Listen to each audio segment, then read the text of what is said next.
Hey guys, welcome to Enneanerds. My name is Bethany and I am a type 5. And my name is Grace and I'm a type 7. And here at Enneanerds, we like to play around with the Enneagram, but kind of make it a little fun and quirky. So I hope that you enjoy this very special video that we have for you. Yeah, so today we're talking about our type 1s, our improvers, our perfectionists. They're the ones that want to make the world better. And so if you are a type 1 and you're like, I have no idea what a type 1 is, this is a great starting place for you because we're just be just a brief little explanation of what a 1 is. And if you want to dig deeper, a good website for that is the Enneagram Institute. It's a good place to dig deeper. And we always promote the book, The Road Back to You, as a good starting place for people who are just now getting into the Enneagram.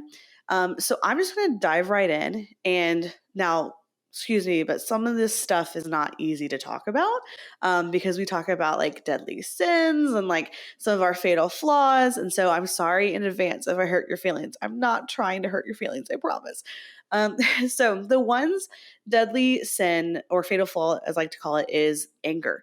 I'm angry nearly every day of my life. It's not anger that's explosive. A lot of ones wouldn't characterize themselves as angry people. It's more of anger that turns into resentment. They kind of hold on to their anger and just kind of hold it against people whenever they mess up. And it's because they're hard on themselves. Ones have what we call the inner critic that no other number has. And the inner critic is kind of in the back of their head telling them all the time that they're not good enough. And so having that inner critic causes a lot of insecurities within the one. And so that's why they are perfectionists and they try to improve the world because they just want to be better and they want the world to be better. Perfect. And so that's why they're called the improvers. They have a core motivation. It is the need to be perfect and good.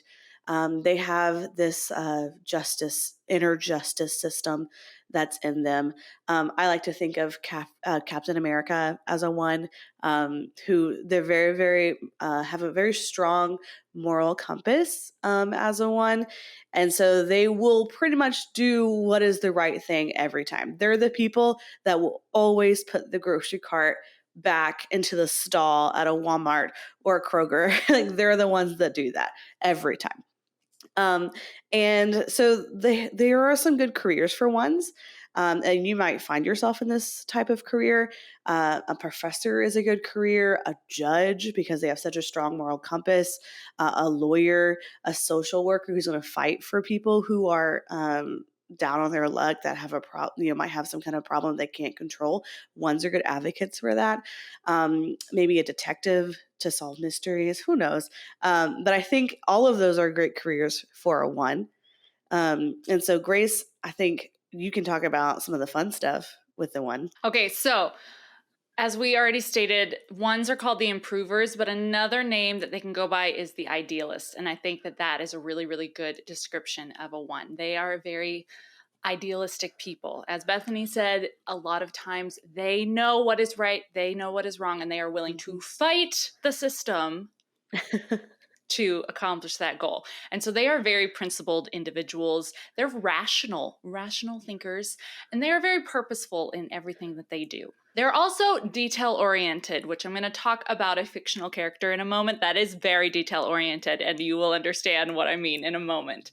They, in their work environment, in life environment, a lot of times they are perfectionists. Again, they know how to get a job done, and they want it done right. So they can make amazing leaders, but they also have to be a little careful because they could be a little bit nitpicky and rub people the wrong way with that. They're also extremely trustworthy because they know, that people are flawed, and they know that trust and honesty is super important.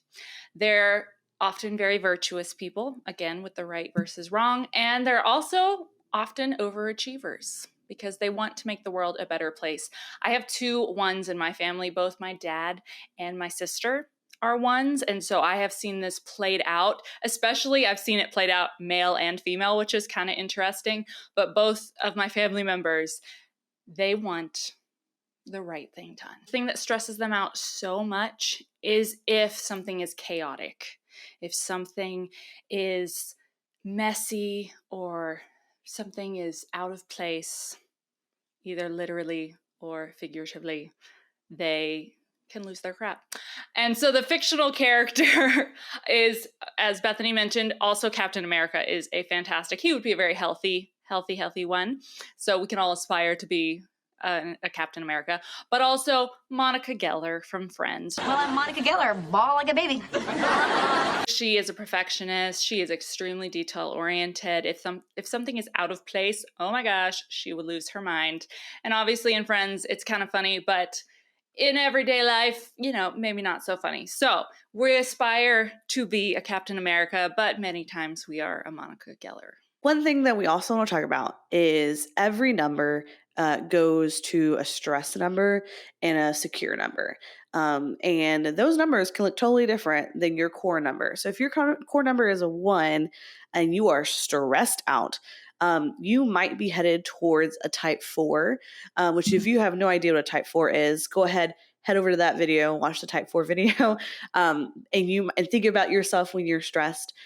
Because ones go to type 4 and they become very emotional, which is not the norm for a 1. Ones aren't typically very emotional, but when they are stressed, they do feel emotions, and it's kind of chaotic and they feel overwhelmed. And so if you find yourself feeling that emotion, maybe you're stressed. But the good news, a 1 goes to a type 7 insecurity.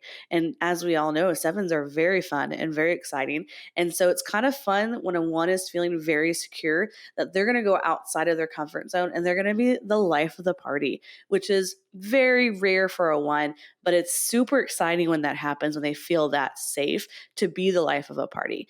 And so I love that they go to this exciting little part of the Enneagram when they're feeling very, very secure.